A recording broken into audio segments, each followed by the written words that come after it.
Hirap ka na ba? Or stress ka sa pera ngayon? I'm so sorry to hear that. Minsan, nasasaktan ka ba na kung may nababasa ka o nakikita na alam nila kung paano i-handle ang finances nila? At nagtataka ka din kung paano sila naging financially free. Kaya ngayon, isi-share ko sa iyo ang mga natutunan ko about finances. Mga bagay na kung paano nila hinandle ang financial stress at paano nalagpasan ito. Sana ay makatulong kung ikaw ay stress din ngayon sa pera. 8 paraan kung paano i-handle ang financial stress kung ikaw ay mahirap. Number 1.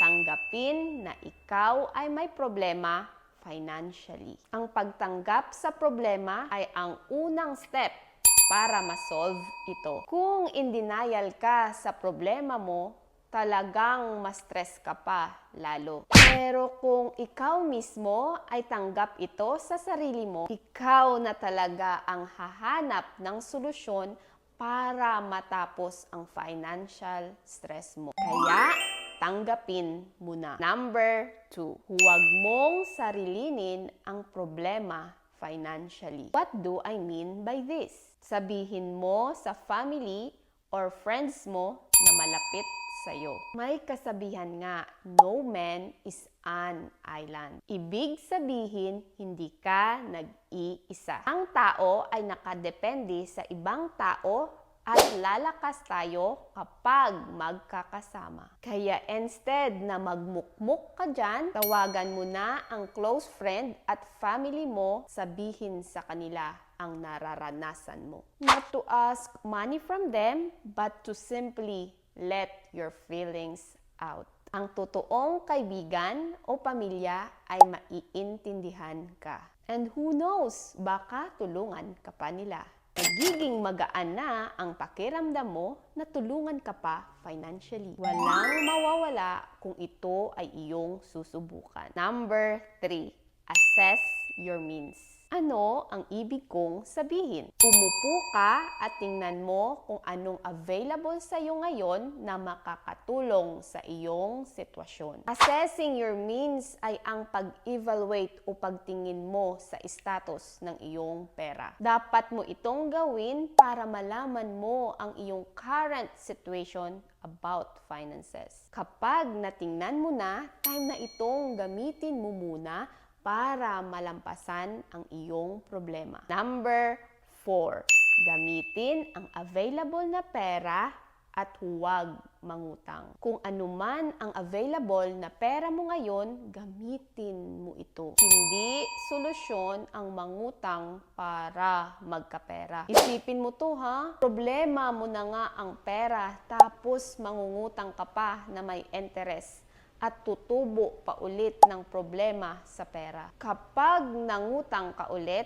ang ginawa mo, cycle lang pero hindi ka nakalabas sa problema. Anuman ang pera mo ngayon, pagkasyahin mo muna. At dito mo talaga marirealize ang kahalagahan ng emergency fund. By the way, may video na pala ako dyan. Kung hindi mo pa napanood, ilalagay ko sa comment section ang link para mapanood mo pagkatapos ng video na ito. Number 5, maghanap ka ng bagay na pwedeng magbigay ng income. Ngayon na alam mo na ang problema mo ay pera, maghanap ka ng solusyon. Tama na ang kakaiyak mo o self-pity. Gumawa ka ng aksyon para magkapera. Alam mo, sa bawat problema ay may solusyon at kailangan mo lang itong hanapin.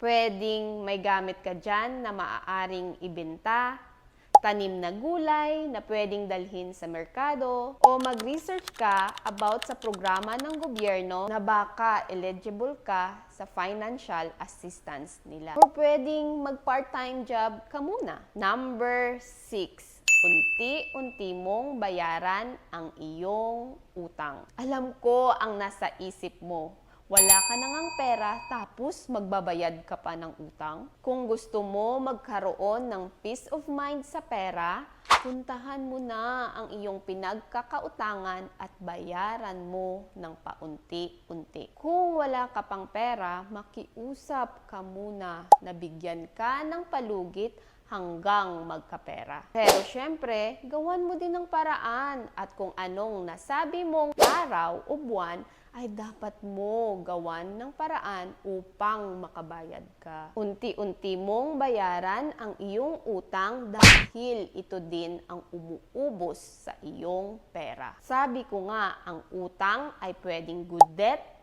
or bad debt. Kung umutang ka para bayaran ang isa pang utang, hindi na ako magtataka kung bakit nahihirapan ka. Number 7. Pag-aralan ang financial literacy. Ano ba ang financial literacy? Ito yung kaalaman mo sa pera kung paano mag-invest, mag-budget, at maggastos. Kapag may alam ka sa pera, ay hindi ka na mai-stress. Bakit? Kasi alam mo kung paano ito gamitin. Sa pag-aaral sa pera ay dapat open at willing ka. Alam mo, hindi kita masisisi kung ang mindset mo ay iba. Nagsimula din akong ganyan.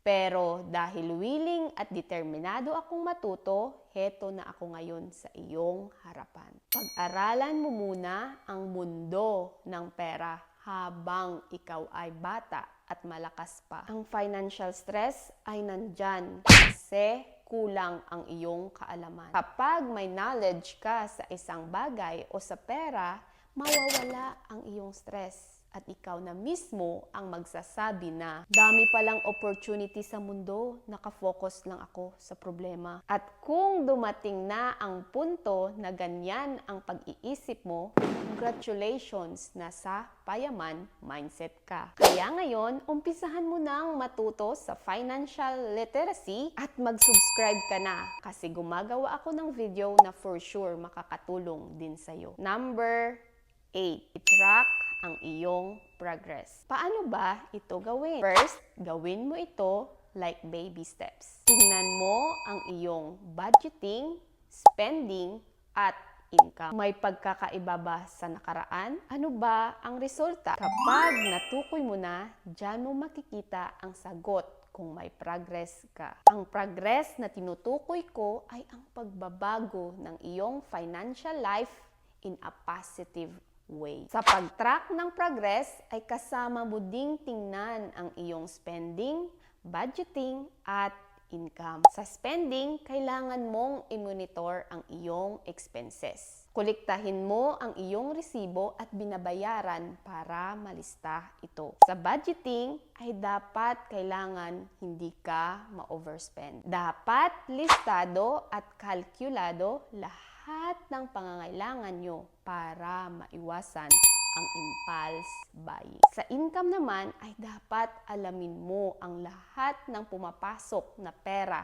sa iyong bulsa. Ito man ay galing sa trabaho mo, sideline o sa maliit na negosyo. Ang tatlong ito ay mahalaga, ang income, budgeting at spending. Hindi lang sa pag-track ng progress, kundi sa pagbabago ng iyong money habits. Ang tatlong ito ay dapat mong isulat para makita ng dalawa mong mata kung saan napupunta ang iyong pera. Dahil nalista mo, nakikita mo na at makakahanap ka ng solusyon kung ano ang gagawin para mapabuti pa ang paghawak sa pera. Sa pag-track ng iyong progress ay dapat regular mo itong ginagawa. Ang financial stress ay mahirap kung hindi mo naaagapan. Magdudulot ito ng anxiety, depression, at ang malala pa, baka masira ang iyong mental health. Kaya